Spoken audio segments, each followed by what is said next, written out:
ल सबैजना बस है। सबै सेन्ट्रल कलेजको विद्यार्थी हो होइन? आज त यो डिफ्रेन्ट ड्रेसमा अलिकति हेर्दाखेरि त अलि फरक पो देखियो त तिम्रो त। हो सेलिब्रेटी देखियो आज। उसले भनेको आन्सर मिलेछ है। हेर्दा अलिकति फरकै, अलिकति छुट्टै कहीँ घुम्न जानु लाग्यो जस्तो। अनि नेपालकै विभिन्न ठाउँ अथवा विदेशतिर घुमेर टुरिस्ट भएर हिँडे जस्तो, टक्क एकदम म्याचुरिटी भयो जस्तो, उमेरले पनि टक्क परिपक्का भयो जस्तो है।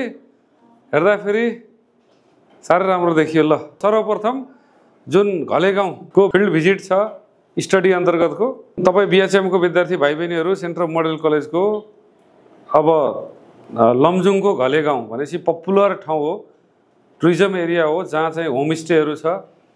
त्यहाँ गएर आफ्नो पढाइलाई अझै सिक्ने कसरी होमस्टेहरू चलेको छ। यहाँभन्दा अगाडि हामीले विभिन्न किसिमका होटलहरू पनि भिजिट गरिसक्यौँ, कम्पनीहरू भिजिट गरिसक्यौँ आफ्नो पढाइको सिलसिलामा। अब घले गाउँमा गएर तनहुँको फेरि त्यहाँ भिजिट गरेर केही कुरा सिक्ने, केही देख्ने, केही गर्ने, आफ्नो पढाइलाई अझै अगाडि बढाउनको लागि शुभकामना व्यक्त गर्न चाहन्छु। र एकदमै अनुशासित तरिकाले जाने आउने र एकदमै अनुशासित तरिकाले बिहेभहरू गर्ने, बोली व्यवहारहरू गर्ने, त्यो किसिम गर्नु होला। स्टुडेन्टकै रूपमा रहेर चाहिँ अगाडि बढ्नु होला। यसरी चाहिँ कलेजबाट विद्यार्थीको रूपमा जाँदाखेरि जुन अध्ययनलाई नै ध्यान दिएर जानु होला भन्ने पनि मैले एउटा तपाईँहरूलाई अनुरोध गर्दछु। र हाम्रो सेन्ट्रल मोडल कलेजका प्रिन्सिपल डाक्टर टीआर चालिसेज्यू लगायत सम्पूर्ण बिएचएमका जुन फ्याकल्टीका सरहरू, म्याडमहरू, त्यस्तै अन्य सेन्ट्रल मोडल कलेजका सम्पूर्ण स्टाफ कर्मचारीज्यूहरू सबैलाई धन्यवाद दिन चाहन्छु। एकदम राम्रो यो सबै भव्य कार्यक्रम जुन चाहिँ होमस्टेको चाहिँ भिजिट छ यो गराउनु होला। तपाईँहरूले अगुवाई पक्कै लिनुहुनेछ।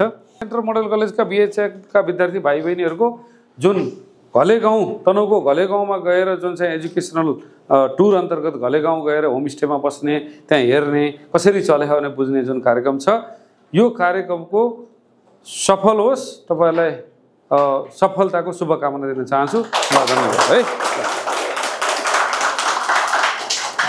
राम्रो छ है, अध्ययन अनुसन्धान गरेर पढेर टपर आउने। ल आउ न यहाँ ल भाइ है, राम्रो छ है।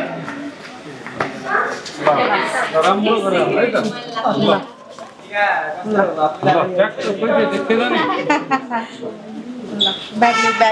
राम्रो गरेर आउनु है, पढेर आउनु, अनुशासित तरिकाले पढेर धेरै ज्ञान लिएर होमस्टेको ज्ञान लिएर आउनु होला।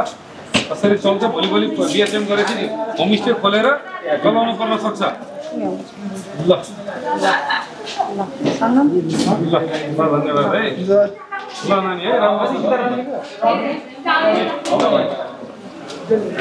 ल धन्यवाद। ल